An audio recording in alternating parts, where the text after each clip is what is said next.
Today we're sacrificing a live chicken. Oh, wait. No, we're not doing that. We're not doing that. We're looking at the week ahead. Welcome to the Fantasy NBA Today podcast, the sports ethos presentation hosted by yours truly, Aaron Bruski, FSWA Hall of Famer Steve, Dr. A. Alexander. We got Mark Camaro in with us and a live chicken. We're going to sacrifice that thing because we need all the help we can get. But before we do that, let's say hello to our sponsor. BetOnline is the world's most trusted betting platform and your number one source for all the madness. Whether you're a seasoned fan or a first-time bettor, BetOnline is your ultimate game day companion with the largest selection of odds on everything from college basketball to a $200,000 bracket contest that you can't probably enter right now. BetOnline continues to be your number one sports betting source. From every Cinderella story to hat trick, BetOnline has you covered with odds, stats, and more for every game, every play, and every win. BetOnline, the game starts here. So, gentlemen, we are about to talk about the week ahead, and we're going to get folks all ramped up for their championship weeks. We're going to make sure that you guys understand the mass. And the whole chicken bit here is that there are so many absences right now. It is really daunting. It's something like, I don't know, half of the top 40 players or so. The great Andre Lamouche was over here figuring it out. How many players are injured right now. So it's a lot. It's this way every year. This is part of the game. It's our job over here to navigate through this and get you guys to the wins that you guys need. So we're going to get into all of that. But guys, how are you? Mark, it's been a bit. It's been a couple weeks. How have you been lately? And what are you up to? I've been good, Aaron. Really, this is the part of the season where I sacrifice some of my NBA game watching time for prospect scouting with March Madness in the thick of things there and watching some of those prospects play. But it's just really starting to hone in on fleshing out some of my profiles. Going to start talking about prospects and profiling some of the higher end ones on the pod on the next one on Monday. So just gearing up towards the end of the season and draft cycle time. Yeah, you guys are going to want to be locked in, a punt intended. I mean, whether you're betting the NCAA tournaments, whether you are just getting ready for Dynasty leagues and just wanting to have, your ducks in a row as these players come into the league, I do try to follow folks like yourself, other college basketball heads that are out there, and make sure that I'm getting at least some exposure to these players before the summer, because it is hard to keep up with, as things get rolling from a projection and a research standpoint. It's funny, you think that there's a lot of time between October and September, but when we put out the Bruski 150, there's 400 hours of research. It's spread around X amount of time. I can only get to so many things within that amount of research, and I need your guys' help on the college side big time. So thank you for everything you do there. Doc, how you doing? How's the Illuminati doing? We were talking off air about how you're a member of the Illuminati and you're going to be going to the Masters. How is it running the world? It's pretty good. It's a good gig if you can get it. Clearly, I don't have to worry about money anymore. I have like bazillion dollars. You just rolling. I just do this for fun. I just do this so I can come and talk with Mark about Grady Dick. Wow. We just went there, huh? Yeah. I mean, dude, that is for those of you who didn't see it, Mark went on this long tirade rant about Grady Dick about discourse. 2 months ago. I'm going to call it a discourse. I don't know if that qualified for discourse, though. It was a Dick's course. It was Brew and I started laughing. It was a Dick's course, that's for sure. Brew and I started laughing, and we could not stop. And it's still one of my favorite podcast moments of all time. Right there when Matt Straub once spilled an entire glass of water on his keyboard live in the middle of a podcast and started screaming. I'm still mad at you, Doc. The other day during a pod, I said, "Move over, Grady Dick. There's a new boner in town," and you didn't even flinch. You just stood there stoic. You didn't laugh. You didn't move. It is sad. It is sad that happened. It's one of those things. It's like when you're hanging out with your brother and you're in a church or a funeral or something very serious, and something happens, and you look at each other and stuff starts happening. Man, it's all very organic. And it just didn't happen for that. That was actually, I'm not even like, you only get like what, 3 or 5 good belly laughs per year, where the tears are flowing. That was one of them. And I'm very thankful for that. I'm thankful for the two of you guys. Okay. So we haven't seen each other for a bit. We're at least Mark, as he doc once a week, twice a week. So we got to catch up and relive our glory days. We do have basketball to talk about, and the people want to know, and the people want to know within the first minute of the show. Otherwise, I'll let you know about it. We have 14 teams playing 4 games. Don't read the comments, Brew. Never. I'm honestly, and that's probably half of my problem, is I have never read the comments. I mean, I'll read them and I'll react to them, and then I'll actually interact with them to a large degree and put them out publicly, but I don't listen to them at all. 14 teams playing 4 games this week, 16 playing 3. So the NCAA tournaments brought us a little bit of a break. I think my theory there on some of the volume of games, a little bit strange the way that the NBA has set this up, but we'll take it. So your volume is in the middle, in terms of what you're looking at this upcoming week. If you got guys that are playing 3 games, well, good luck, or not good luck, but everybody else has the same problem that you have. One team plays 2 back-to-backs. That's Philly, which is funny. We have 14 teams that don't play any back-to-backs at all. Not going to get into this too much, but it's noteworthy for teams like Milwaukee, who will rest some of Giannis and Damian Lillard. Golden State, Steph Curry's probably out for a good portion of this week. Not playing any back-to-backs would help him. Oklahoma City with their stars, not playing any back-to-backs helps those stars in Oklahoma City. Now, the games per day this week is delectable from a streaming standpoint. You have pretty much 6 to 8 games every day this week, with Wednesday of all days being the slow night in the NBA with just 6 games. Pretty weird there. We're going to get into teams with favorable schedules. We'll talk about the streaming options, and then we'll get Mark's opinions on all things Dynasty as we wrap up the show. So if you want to just kind of sit back and just let this sort of wash over your mind here, we're going to get into the specifics here in a second. But we have teams with 3 games in 4 days to start the week. And so if you want to look at that as sort of a block of information, we'll go through what we like there. Then we have teams that have 3 games in 4 days in the middle of the week. So if you just kind of grab a pen and pencil, or whatever the heck you're recording things with, and just kind of see who you like in each of these segments, and you might be able to plot out a strategy where, okay, I like the idea of grabbing some guys that play a lot of games early in the week, so I'll do that. Or I like my roster as is. I really want to focus on the middle of the week to try to get the most that I can out of the middle of the week, and then we'll finish it up with the end of the week and the teams that profile well at the end of the week. And that way you can get a kind of a multi-facet strategy heading into this likely championship week for many of you guys out there. So with that bunch of information out of the way, our 3 games in 4 days to start the week teams are as follows: Orlando, Dallas, and Sacramento. So of these teams that have the schedule Monday, Tuesday, Thursday, start with you, Mark. Who do you like out of Orlando, Dallas, and Sacramento? And then Doc, will go to you next. So out of those 3 teams, well, to Doc's dismay, I'm going to bring up Keon Ellis at the top first. His minutes have still been a little variable, maybe a little hard to trust there. But when he does get those minutes, he is going to output something for you. And maybe threes, maybe some efficient mid-tier scoring, maybe some defensive stats. But as long as he gets those minutes, you can trust his production well enough. Sacramento's a little weird. I know you probably have a little more insight there, Brew, but it's weird. Yes, it is. That just makes it a long story short there. But Keon Ellis, just a nice, I'll call him a steady option. And then on the Mavs, Najee Marshall, who has been one of my kind of, I think, under-heralded favorites for some time now. Loved him in the Pelicans, thought that was a great deal for Dallas, getting him for the MLE.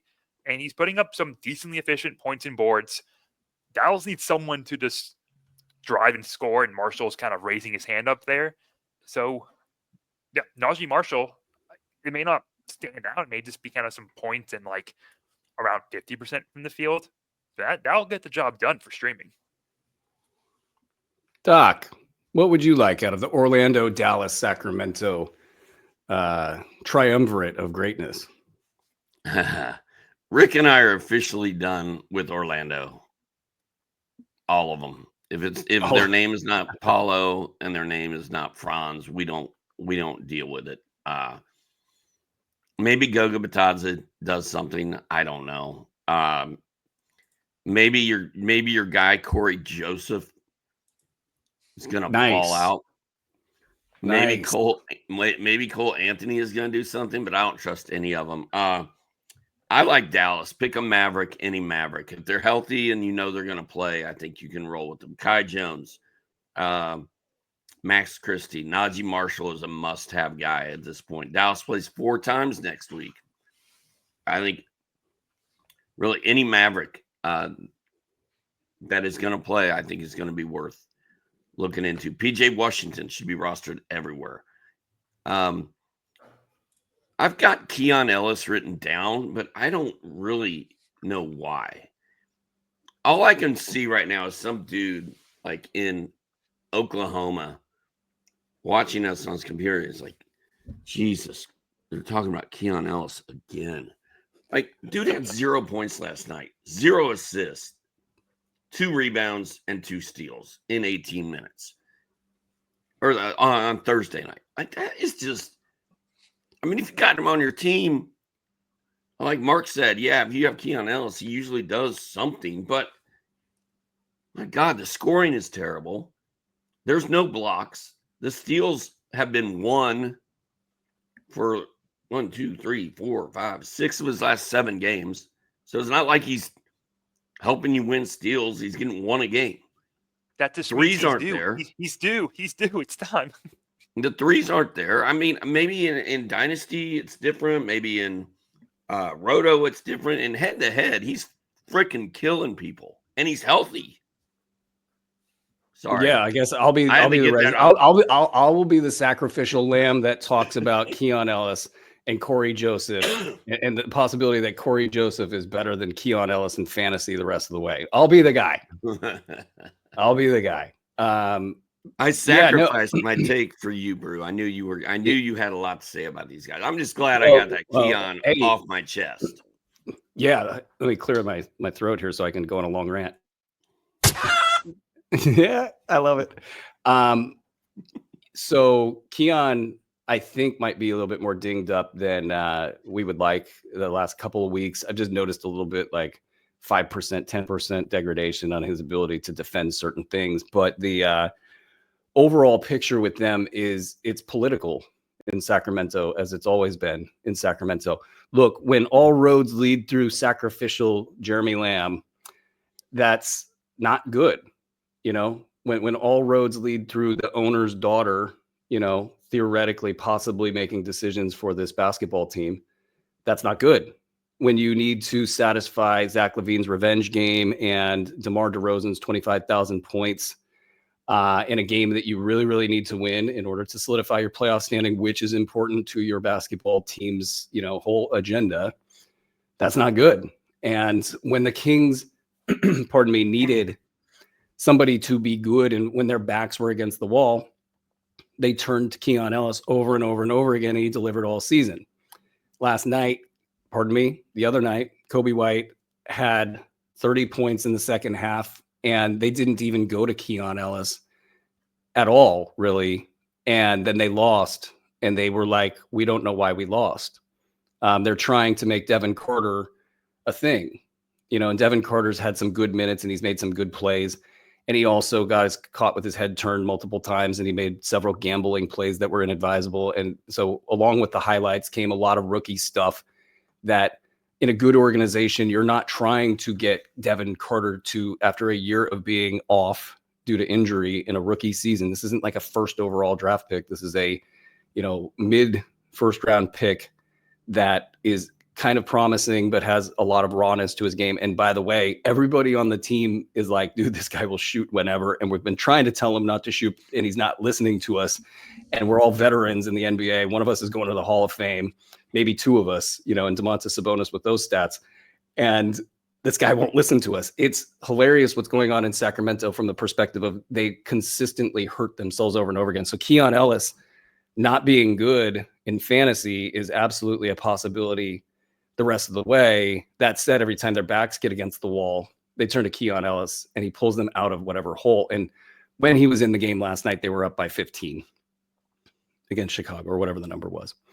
That's the Keon Ellis rant, whatever. He's good in fantasy until it gets like this. And then you got to kind of look somewhere else. And I would probably bet into this because it has, to Mark's point, been a little bit bad lately. Usually a big game with a lot of 3-pointers, 2 steals, 2 blocks is right on the corner. If those stats don't help you, then don't worry about this. Corey Joseph has been a late round play over the last 3 games with 26.2 minutes per game, 8 points, 3 assists, 2 steals. I'm not buying into that. Okay. So I'm gonna toot my own horn there. I wrote about Corey Joseph last Thursday in the pickups of the night article. And then Keston was editing. He edits on Thursday. And I was like, Keston, I think you should pick him up in our 20-team Sports Ethos Deep League. And he ended up picking him up. He's like, hey, he's actually been kind of decent. And Corey Joseph is one of those classic Sacramento players that they played through an entire season and lost really badly that year because they attached to Corey Joseph. Okay. I think in Dallas. That 20-team Sports Ethos League, for the first month of the season, or maybe longer than that, I didn't realize that was an actual league. I thought it was a mock draft that I had done. So I didn't. Are you trying to cover your ass? Yeah, excuses. That's what I'm just saying. I didn't touch my lineup until midway through the season. I also thought that league had unlimited games played, and I just went for it. I'm still kind of ticked off about it. Kai Jones, we'll have to see kind of how he does on a game-by-game basis, but he's had a really good, interesting 2 weeks with a 2-week gap in between his 2 big games where he's averaging like 20 and 10. And that's something to monitor closely. I think you guys covered the bases. Oh, Trey Lyles, I think, is actually worth a hard look with Domantas Sabonis out. Yep, big game on Thursday.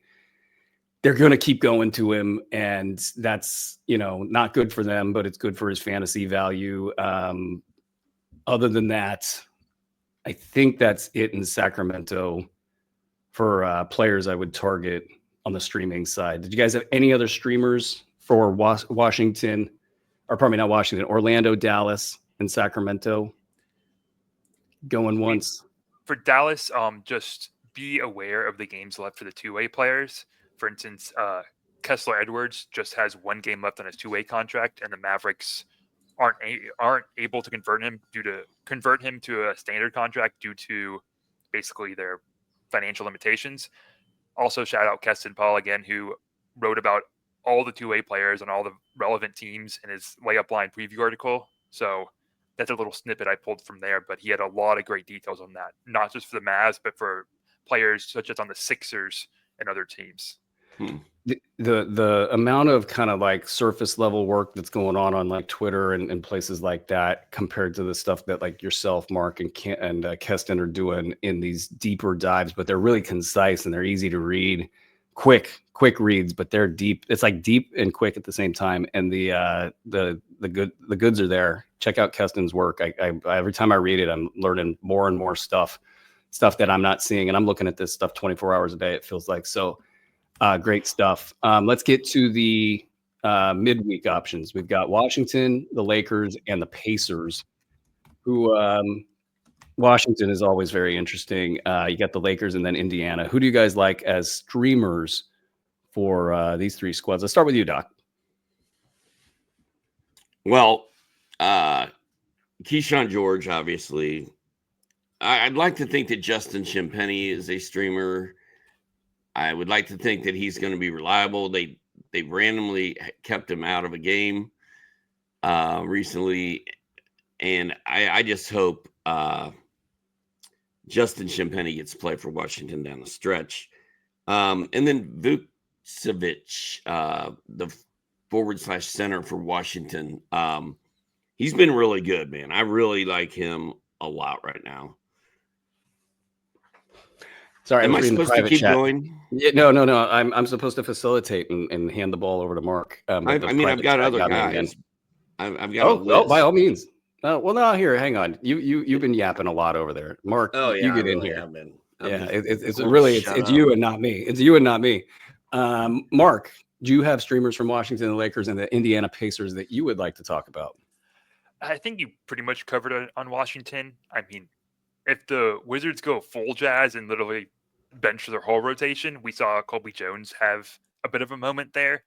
I'm not really wasn't really a Colby Jones guy back 2 years ago when I think he was drafted.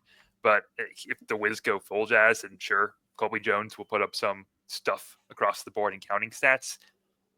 Pacers, they have some guys who are kind of in that, I would say 20 to 40% rostered range. Aaron Naismith can just give you, I wouldn't say bunches of stuff, but a little bit here and there and just help you across the board.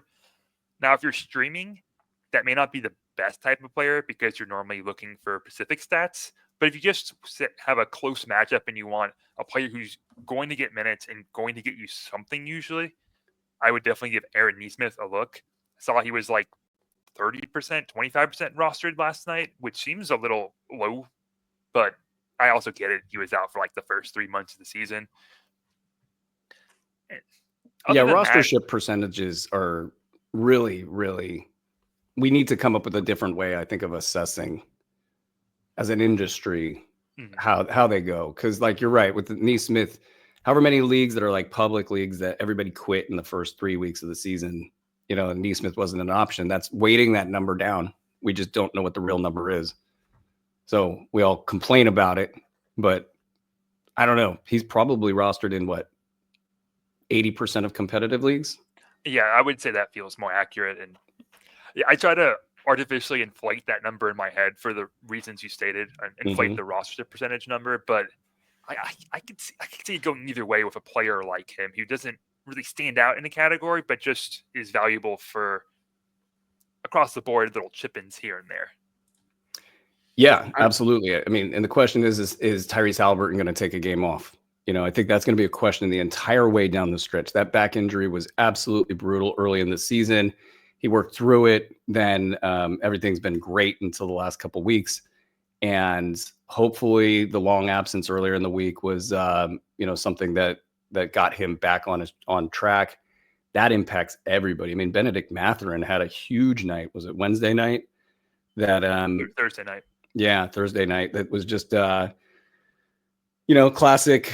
You take the top stats guy out of the lineup, and you take the guy that, pardon me, has the want and desire to get every stat there is when he can, and that's Benedict Mathurin, and good things are going to happen. Andrew Nembhard seems like a fine choice. Jackson Hayes. Did we miss anybody?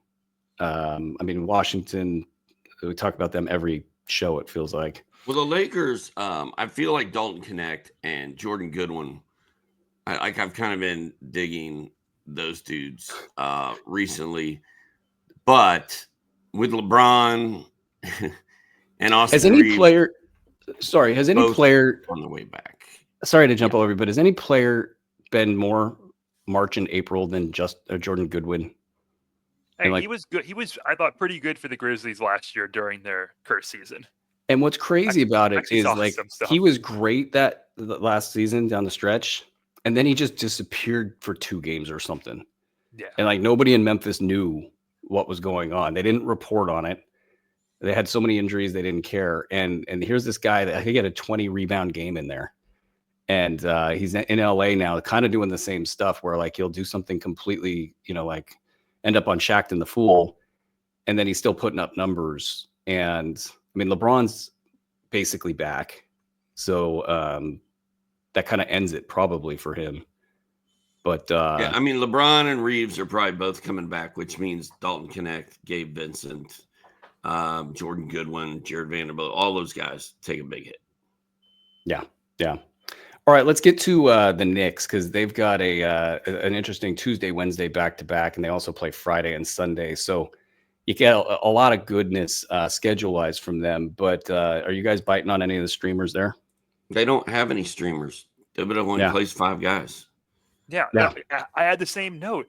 Andre for this show said to prep 5 to 6 names for each team for streaming, and I'm like, I got to the Knicks, and I'm like, Thibodeau only plays 6-7 guys at night. And all 4 of them are widely rostered. There's no streamers here. And even Miles McBride should be the ultimate streamer, and he just has not been very good. I do actually think Mitchell Robinson, if you want to maybe just try to spike some boards or defensive stats, he's kind of giving that in small minute doses. So maybe I'll apologize to Andre a bit here. There is some value on the Knicks. Yeah, you apologize to him. He might show up at your door. Yeah, no. Where's that chicken sound? That's how you know Andre's not listening. We can get our licks in right now. Robinson, 1.8 steals and 1.4 blocks, 72% field goal shooting over the last 5 games he has played in 18 minutes a game. So, and yes, we do know that, Andre, you did highlight, are there any good streaming options available in New York and Cleveland? I got your back, Andre. I won't let Mark do that to you. And I rest my case, he says. All right. I do think Mitchell Robinson's interesting because I feel like he's a Tibbs guy, and they want kind of Tibbs guys on the floor in the playoffs. And I think they probably want him on the floor to toughen up the defense. So maybe this is his time to shine a little bit. I don't think they're going to take Cat off the floor or anything like that. But that's a really good dig there on that one. Let's, before we go even deeper into the week ahead, quickly, we have a draft guide, MLB draft guide for you guys to check out, as well as a draft tracker. And that draft guide, I'm pretty sure you guys are deep into draft weekend. That is a game changer. The draft tracker is a game changer. We use it on the basketball side, and it is freaking awesome. And I don't think anybody else has got one that's even close. So check that out. You could use the code MLB 2025 for a 25% discount on 6 months of the baseball fantasy pass, and you can get 25% off for 6 months on the all sport pass. Get all of the sports, baseball, football's right around the corner. NBA is right around the corner. Can't believe it, but it is. And you can get all of those passes for the price of one pass. So check that out. And also check out the app, which we just added more features to. And I'm so excited about that app. It's crazy. It's free. Go to your favorite app store, search Sports Ethos, and it will be right there. Okay, so ending up toward the end of the week here, we have Utah, San Antonio, and Philly. And their schedules are basically good in the middle of the week as well as at the end of the week. Besides San Antonio, Philly is the only other team with a Saturday, Sunday back-to-back, and Philly's all sorts of spicy these days. So, getting in on that when your playoff championships are going to be decided should be really a lot of fun, actually. I mean, we complain about players being out in head-to-head, but, when you get to those last few transactions and you're picking up Jeff Doughton Jr., hoping he's not in the G League, and you're letting it ride, well, that's the pinnacle of fantasy sports experience, let me tell you. Let's go with you, Mark. Out of those 3 squads, who are you liking? I mean, depends who's not on the injury report for the day. Yeah, and it is a ways out, so we will stipulate that. Quick just story on the Sixers. I went to last Monday's Rockets game versus Sixers. Told my wife, this game should be a blowout. We can maybe even leave early, get some sleep. And as we're down by 25, she's just kind of glaring at me at the side there. And I had to apologize, and the game ends up going to overtime and going late. And being a fun watch, but was not anticipated to be a fun watch because the Sixers are playing not really guys I expect to be in rotations next season for the most part. I mean, you mentioned Jeff Doughton Jr. He's going to shoot a lot, will maybe get you some points, but I don't really trust him because he's just not a good player, really. Justin Edwards. You're breaking my heart with that. You're breaking my heart. I try to speak truths to the listeners. Justin Edwards is probably Liar. Moving to Justin Edwards, I think he's the better scoring name there if you want a source of efficient points. If active, I do like Adam Bona for just kind of hustle defensive stats and rebounds, which is kind of perfect in this silly season team, and he should get plenty of minutes if he's healthy. The name I do like, and I think could have some staying power, so Dynasty people listen up, is Jared Butler, who I think is just a capable, steady enough point guard. Not going to be flashy with driving scoring, but can at least lead the offense capably and maybe can be kind of a third point guard, kind of a depth point guard option in the future. So an option for silly season as well as down the road. Doc, what you got in Utah, San Antonio, and Philly as you end a week to get the championship? Daily transactions. You can just drop whoever you want. You can drop Nikola Jokic if you want. For somebody in Philly, Utah, and San Antonio. In Utah that I'm really dialed into Cody Williams right now. So I want to see what he's going to do, and I love Filipowski as well. So those two in Utah. San Antonio, I guess it's Jeremy Sohan, right? Like I don't know. There's just not a lot of guys that should be floating around on the waiver wire there. And then in Philly, I think you got Jared Butler, who I've been saying for a while now he should be rostered in every single league. And then O'Shea Brissett is one of the last big men standing. I feel like Gershon Yabusele is like run out of gas, and it's the O'Shea Brissett show right now. We're not going to see Andre Drummond anymore, I don't think. Adam Bona, I don't know if we're going to see him again. Yabu has not been all that great. So I do like O'Shea Brissett right now too. Well, I can't believe neither of you guys mentioned Sandro Mamukelashvili. Mamukelashvili? He's out Did tonight. you get it right, Mark? Mark, say that again. I think I at the end there. That's the Spurs, right? Mamukelashvili. Yeah, that guy. Mamu. I had it at one point. See, I rostered him in 30 deep all season. That's why he's going off, is because I dropped him and also got beat.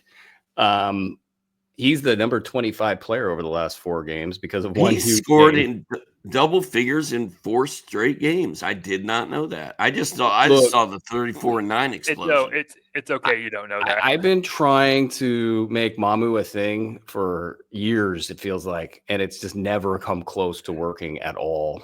And here he is basking in the greatness of those predictions from many moons ago. And when I'm saying great predictions, I'm talking like I wanted him inside the top 300, and it never happened. Well, the funny thing about his 34 points and 9 boards is he did it in 19 minutes on 13 of 14 shooting. He just caught fire. Hey, Doc, do you know where Mamu's from? No. He's from Georgia, dude. You should know that. Like the country of Georgia? No, he lives in Delagana. I like Julian Champagny because, of course, I do. 23 minutes over his last 4 games. I know Doc hates that. 2.3 triples. Delagnaga. No, it's Mamu is going to challenge you in Golden Tee this afternoon. Just letting you know. If I ever get there. Champagny. When are we sacrificing the chicken? Because that's really the only reason I came to the show today. For those of you, if this is posted online behind here, that's where the chicken is. And we're going to do it right at the end of the show. So stay tuned, as they say. I think Champagny's got a small chance here to do something. Not going over the moon with the prediction here, but he's been a good soldier. He was really one of their better players over the course of the first, say, third, if not like 40% of the season. And then Devin Vassell came in and everybody kind of got healthy, and then he got elbowed out. Really quiet since then, but he's had a couple good games. So keep an eye on him this week. And maybe as you get toward the end of the week, he'll be on your radar. Philly, I agree with pretty much everything you guys said. It's like kind of you almost have to like order the players that you like and kind of go from there. If Bona is healthy, then he would be somebody who's averaging 1.3 steals and 2.3 blocks over his last 4 games to go with 14 and 9. I mean, And, he could and really hitting, rise to the top of these priority ads for streamers. he certainly could rise to the top if he stays healthy and drinks his orange juice. Okike has been in the mix. Justin Edwards, you would think he would be better amongst this group, but he's fallen behind. Quentin Grimes is just a beast. He's not a streamer, but I just got to I got to keep bringing that up because the dude has been on fire for a while. And if he keeps going and they just kind of let him go, like, hey, we're going to roll out the G League plus you, Quentin. That's really going to be a difference maker down the stretch. So I just want to shout that out. Alex Reese is a name to keep an eye on if it continues to go further south. He's like their only big man left. So there's just a lot going on. You would think O'Shea Brissett would have a better shot at value. He's gotten 28 minutes over the last 4 games. Hasn't done anything really with them unless you count 3 steals and blocks. He's got 3.1 combined over his last 4 games. So if those categories are a category of need for you, check it out. Philly's a cornucopia of fantasy possibilities, but you just don't know which one. Who else? We got Utah and San Antonio. Did we miss anybody here? Oh, Bryce Sensabaugh didn't get a shout out. I feel like there's a Bryce Sensabaugh game coming. I'm a Bryce Sensabaugh guy.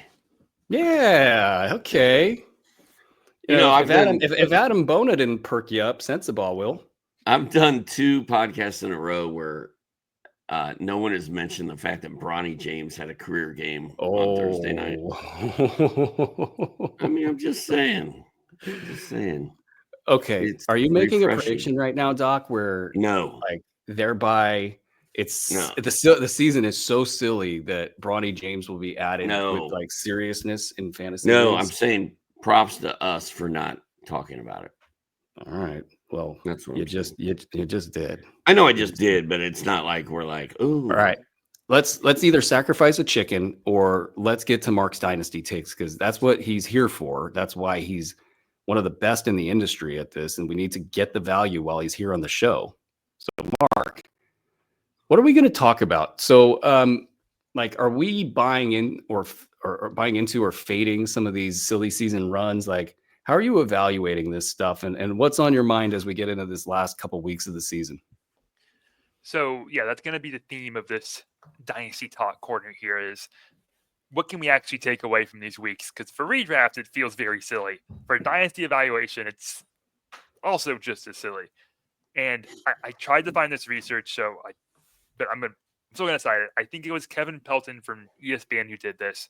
But the most predictive part of NBA seasons, it was the first few weeks of the season and then the first couple of weeks post-trade deadline. And the least predictive part was January-ish to the trade deadline and then March and April season. That's really interesting stuff. Yeah, just that was in terms of more like wins, losses, or teams' net ratings and that sort of things. But what composes the net ratings and rebounding rates, all these metrics, are the players themselves. So I think that can translate to our takes on players as well. So really, it's maybe you can glean some things, but this is where it gets very tricky. I mean, we've seen plenty of players in the past who pop off, maybe show like they have growth, and then fall off. You had McCall Bridges 2 seasons ago after he was traded to the Nets. I even wrote an article how I thought that was mainly real. Whoops, it was not really. Delano Banton last season looked like he maybe took a step forward and hasn't been a consistent part of the rotation there in Portland since. So I'll turn it over to you guys.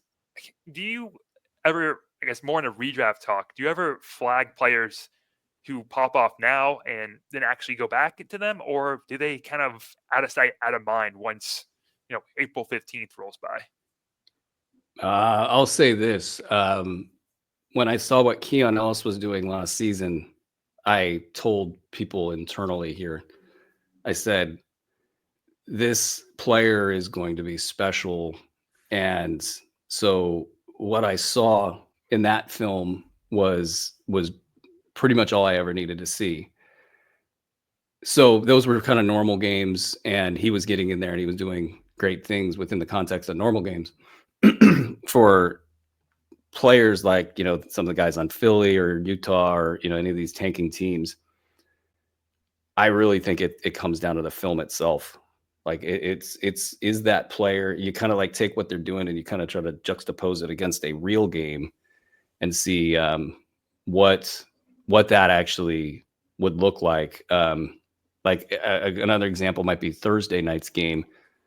The Kings and the Bulls had all these players. None of them could impact defense at all. So the teams ran down for the first half of the first quarter, and it looked like an all-star game.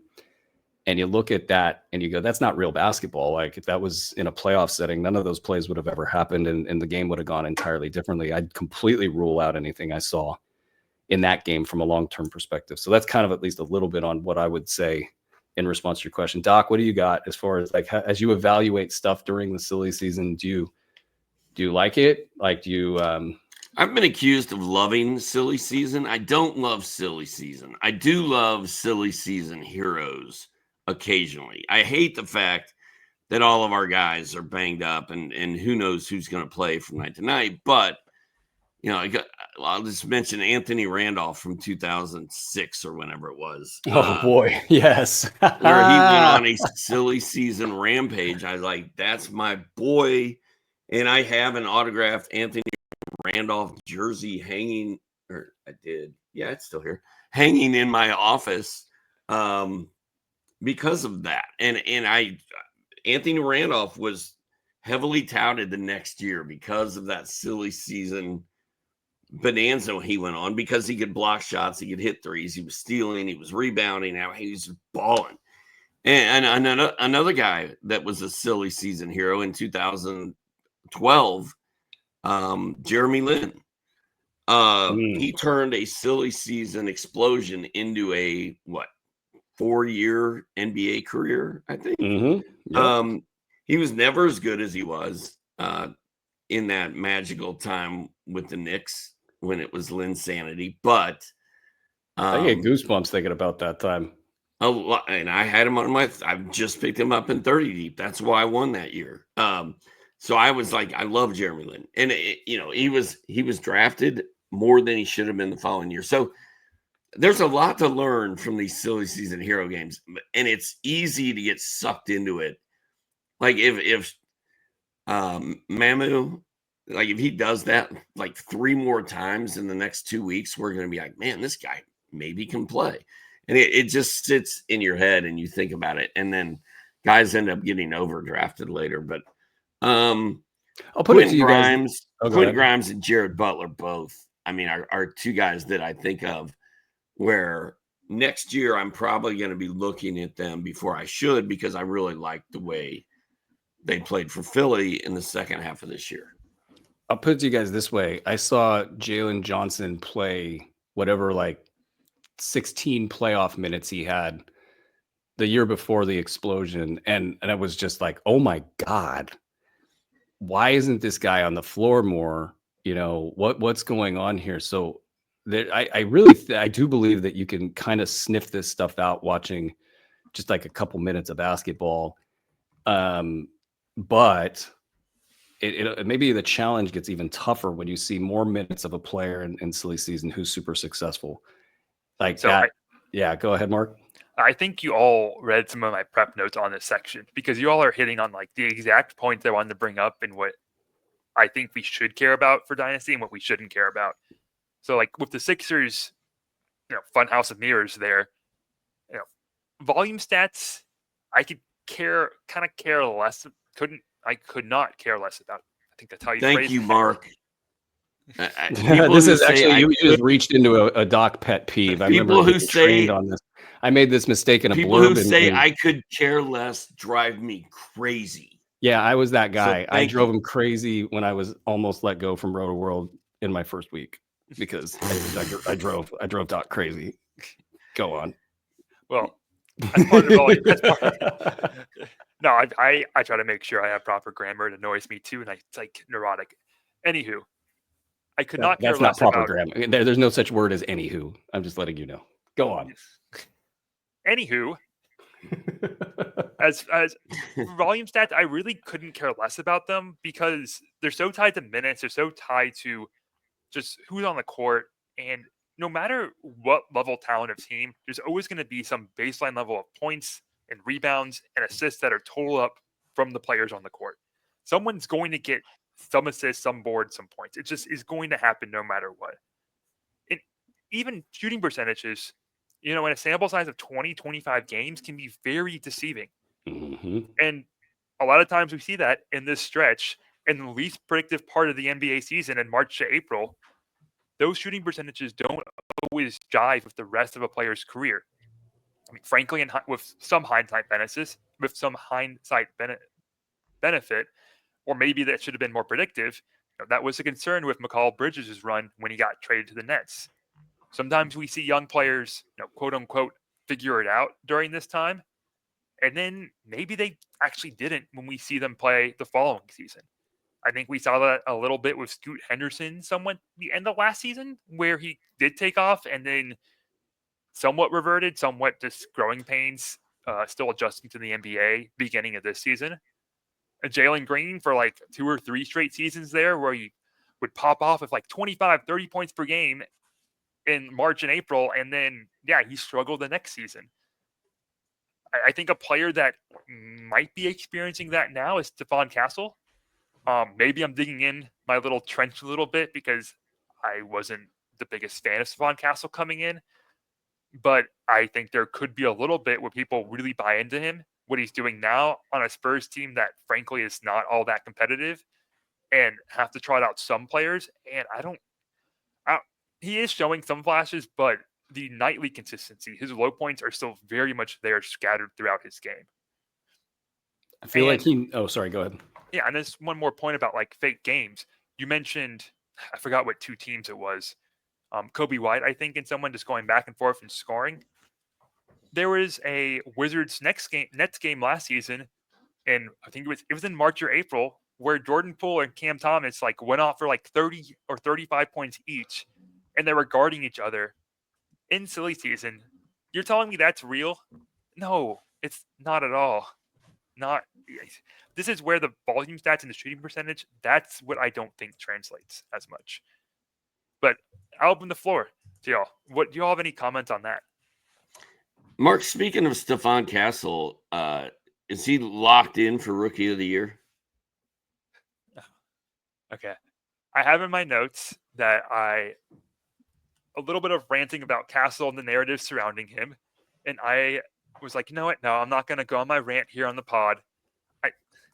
I don't think he should be. I think he is putting up stats, but I don't think they're all too indicative of winning play. He does have the minutes. He does have some good pop-off performances to be sure, but I don't know. I think when you look at the overall picture and not just the games where he stands out, he's still struggling shooting the ball. His finishing is still inconsistent. The assists are like around 4 a game, a little under 4, I think still, which is like fine, not fantastic considering the usage and the ball that's getting pumped his way there.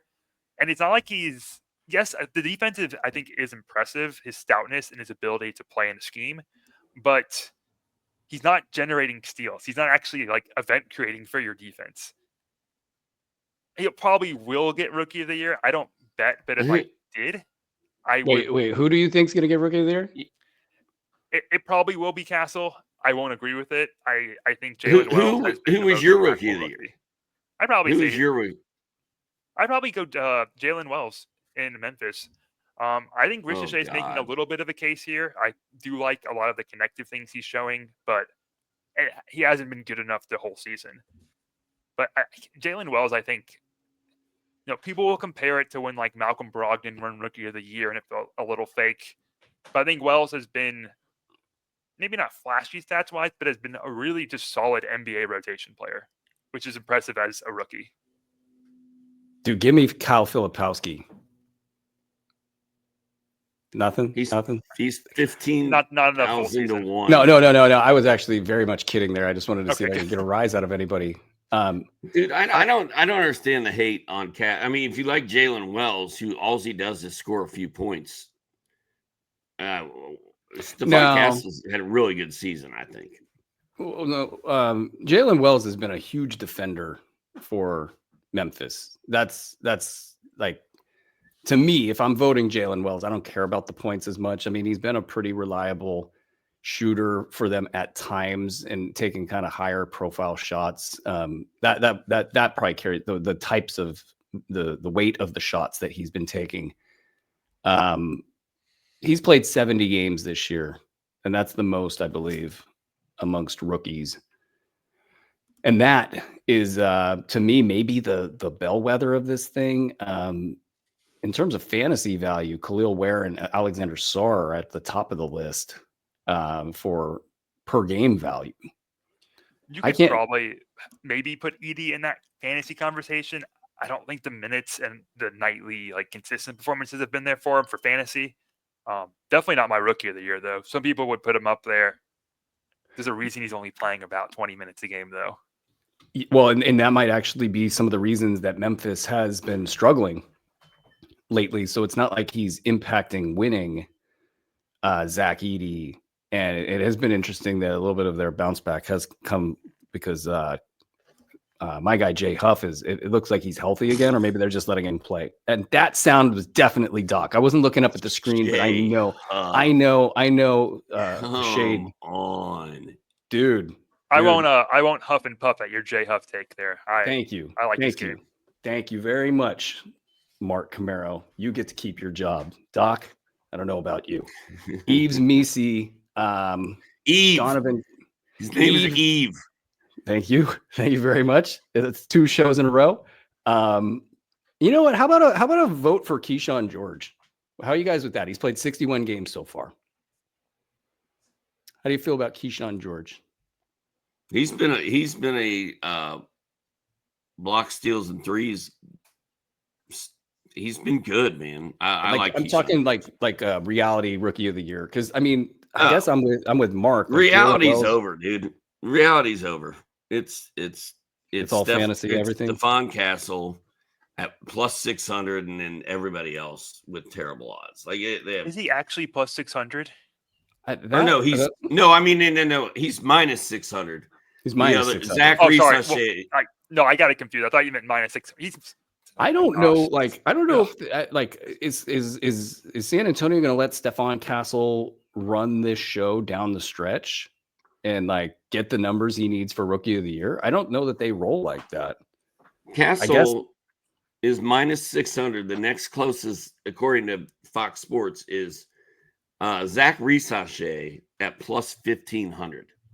My God. And then Jalen Wells at plus 2,000. It's over. I feel like I've seen more writers talking about Jalen Wells than anything. I just wonder with these bets, because of course I wonder, because I got one of them. That's a big one, coach of the year. But is Vegas got their dudes just running around chasing beat writers that have a vote? And they're like, hey, who you got?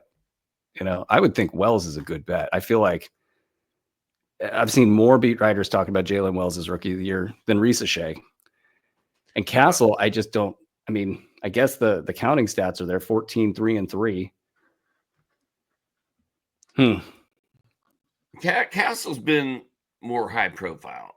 Reese has been a little bit more high profile than Jalen Wells. I just think it's all just narratives. That's why SGA is going to win the MVP over Jokic too. Yeah, well, and that's why I wonder. Mark came into this thing with "I'm not a Castle guy." He's got a predisposition to not want Stephon Castle to win this award. Now he's pissed off about it. It's just fine. And the Illuminati. Your boy Jalen Wells has not scored more than 9 points in 11 of his last 12 games. He came to his hometown here in Sacramento and 6 straight games. He came to Sacramento and he had a game the other day. He was controlling the game. It was great. He has 2 steals in his last 6 games. I don't understand why you guys think this dude is so great. I don't, in the grand scheme of things, but position defense is a thing. It sucks for fantasy. 1 of 7, 1 of 7, 0 of 5, 1 of 3. Y'all crazy. Well, I'm going to transition this to one last Dynasty point before we wrap up here. As always, Mark being the adult in the room here. Thank you, Mark. Well, I know. Mark's going to reel us this back point in. We talked about stats that I don't think are as relevant during the season, the volume stats and the shooting percentages. But I think what you all both highlighted, and the stats that I think have more predictive power, are some of the defensive ones and that eye test. Seeing Keon Ellis or Jalen Johnson actually stand out and be impactful, and still, teams that were competing and playing for something in those stretches for the seasons. And I think capable passing without the turnovers that come with that. And I think the without turnovers is kind of the important part there. Lots of Nick Smith Jr. in Charlotte, yeah, he's getting a lot of usage and putting up points, but it's inefficient and it's coming with a decent amount of turnovers. It's not really something I'm interested in as a team going forward. But someone like Jared Butler, where, he's not turning the ball over. He has like a 14, I think 15% turnover rate is kind of high, but he's also passing the ball a whole dang lot for his usage and doing that pretty capably. That's something I'm a little interested in, and we'll put a little note in as a positive, feather in his cap there. And then a player I think during this stretch that is displaying like the defensive impact, and that's like raising my eyes a little bit as a green flag, is Mohamed Gay from Atlanta, who was just kind of making stuff happen defensively. The offensive bag is a very mixed right now. I think he needs to kind of fit into his role a little better, play to his strengths, and not, he wants to be kind of this Kevin Durant-like player. He needs to be more this, I think, just big energy play finisher type. But he is making stuff happen defensively. Pretty nice deal in block rates. I think that is some green flags for me, and I think something that could be real going in the future seasons. What the Illuminati doesn't want you to know is that Stephon Castle has 2 assists for every 3.5, or probably 2 turnovers for every 3.5 assists. They don't want you to know that. They just want you to just not think of that. I didn't know what's he shooting from deep on how many threes a game? Well, I don't have that in front of me here, but like 31% on 3.5 threes a game or something, and doesn't get guarded out there on any of them because teams know he can't shoot. I did not want to become the Stephon Castle hater of this group. I got it. Don't worry. You got it? You got it? Worry. Okay. Yeah, Mark is the God, the private chat is killing me. I think that's going to do it. All right, so we get to kill a chicken now? Yeah. All right. Everybody hang tight. I'm going to kill this chicken real quick. All right. Y'all saw it. That happened on the show. And that was a good luck for you guys, because it is silly season. We have no control over what happens, and there's just going to be all sorts of surprises. And you just do your best. Stay tuned to the Ethos Fantasy NBA feed. It's the best in the business. Hey, I'd like to thank you for getting Elton John's song Sacrifice stuck in my head now. And that will probably be there for the rest of the weekend. That's great. Anytime. It's Mark, thank you. Sacrifice. Oh, yeah. No sacrifice. Yeah, baby. Yeah. I love it. Mark, thank you for bringing your knowledge to the table, being the adult in the room. We need it, obviously. Doc and I, we've seen things. He's in the Illuminati. I've been doing this for 20 years. We've seen stuff. We need people to reel us in. Silly season. It makes crazy people. Check out the app. Check out the MLB draft guide. No joke, because people who blurb make the best analysts. These guys have been blurbing their asses off all season long, multiple seasons. And when you know that the people writing the draft guide are in the trenches like that, you know that the analysis is going to be good. So check out the MLB draft guide, MLB 2025. All Sport 25 are your codes to get 25% off for 6 months on either the baseball or the All Sport product. I think that's going to do it. Doc, thank you very much. Mark, thank you. Andre, thank you. Thank you guys for all of your support. Please send us feedback on what we could do to make the platform better. And that will do it for us. This is Fantasy NBA Today, presented by BetOnline. Be well.